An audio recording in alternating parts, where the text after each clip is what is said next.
Sir அடுத்து sir அங்க ஒரு நிலம் இருக்கு சார். அந்த நிலத்துக்கார வழி விட்டாருன்னா அந்த தண்ணி மொத்தம் போயிடும் சார். இல்லன்னா பம்பிங் தான் சார். இது மொத்தமே ஒரு 10-15 வீட்டுக்காரங்க தான் சார் இந்த பிரச்சனை. ஒரு 100-200 வீடு கூட கிடையாது சார். இப்போ ஒண்ணு பண்ணுங்க சார், டிராக்டர்ல எடுக்கிறாங்க சார். டிராக்டர்ல எடுக்கிறாங்க சார். இந்த ஏரியாக்கு ஒரே சொல்யூஷன் 2 டிராக்டர் சார். அரை மணி நேரத்துல எடுத்து வெளிக்கிட்டோம். டிராக்டர் யாரு இருக்கிறாங்கன்னு ஆல்பர்ட் டிராக்டர்ல மோட்டார் செட் பண்ணிருக்கோம். நான் அதெல்லாம் நடக்கவே நடக்காது. டிராக்டர்ல நீங்க பெட்ரோல் இன்ஜின்ல 3 இன்ச்சு தண்ணி வருதுன்னா டிராக்டர்ல உங்களுக்கு 15-20 இன்ச்சு தண்ணி வரும். ஃபுட்பால் போடணும்னா ஜேசிபி வச்சு பள்ளத்தை தோண்டி வச்சிருங்க. அடிச்சு விட்டீங்கன்னா சல்லுன்னு போயிடும்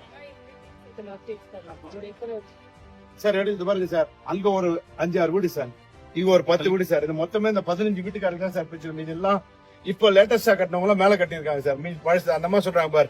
20 வருஷத்துக்கு முன்ன கட்டினவங்க மொத்தம் பள்ளத்துல மாட்டிக்கினாங்க. அதே மாதிரி ஒரு நிமிஷம் இருக்க, எல்லாம் நானும் மனுஷன் தான். எல்லாரும் சொல்லுங்க. நான் தான் சைக்கிள் போய் செல்லுன்னு பார்க்க வந்துட்டேன். அந்த கார்னர்ல ஒரு 4 வீடு சார். இங்க ஒரு 7-10 வீடு சார். 15 வீடுக்கும் இமிடியேட்டா என்ன சொல்யூஷன் சார்? என்ன பண்ணுவோம்? ரெடி பண்ணிடுவோம் சார்.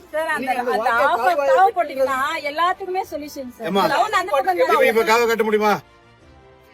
எடுத்து விட சொல்லிட்டேன். ஜேசிபி சரி, ஒரு நிமிஷம்.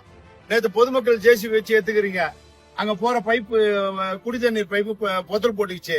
அவன் இன்னொரு பத்திரிக்கார் வருவாரு, குடி தண்ணீர் பொத்தல் பைப்ல டிரைனேஜ் தண்ணி கலக்குதுன்னு. நீங்களா கையில எடுத்துக்கிட்டீங்க. சுத்தமா செஞ்சீங்கன்னா செய்யல, ஆனா ஒரு பைப் உடைச்சிட்டீங்க, முடிஞ்சு போச்சு. பரவாயில்ல, மறுபடியும் கூட பேசாதீங்க. உங்களுக்கு தேவை ரெமெடி, சொல்யூஷன். இவர் இருக்காரு, இருப்பாரு, கெட்டுப்பாரு. சாயங்காலம் பாப்பேன். நீரை எடுக்க சொல்லணும், தண்ணி எடுக்க சொல்லணும். எவ்வளவு இருந்தாலும் 2 பம்பு, இங்க ஒரு மோட்டர், அங்க ஒரு மோட்டர் வைக்க சொல்லுங்க. பர்மனண்டா வச்சிருங்க. இல்லன்னா இதே பிரச்சனை தான். மேடம் சொல்லுங்கம்மா. சொல்லுங்க, நான் பாப்பேன். உங்களை இன்னொன்னு மாநகராட்சி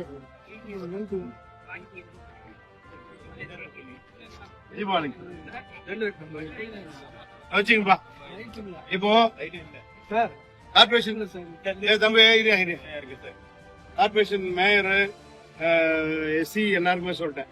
சாயங்காலத்துக்குள்ள நீங்க மோட்டர் வைக்கணும்னு சொன்னா காலையில நான் மோட்டர் வைப்பேன். அப்புறம் யாருக்கு அசிங்கன்றது பாத்துட்டு எனக்கு மக்கள்கிட்ட திட்டு வாங்க முடியாது. எனக்கு தண்ணி எடுத்து வரதுக்கு வழி பண்ணுங்க.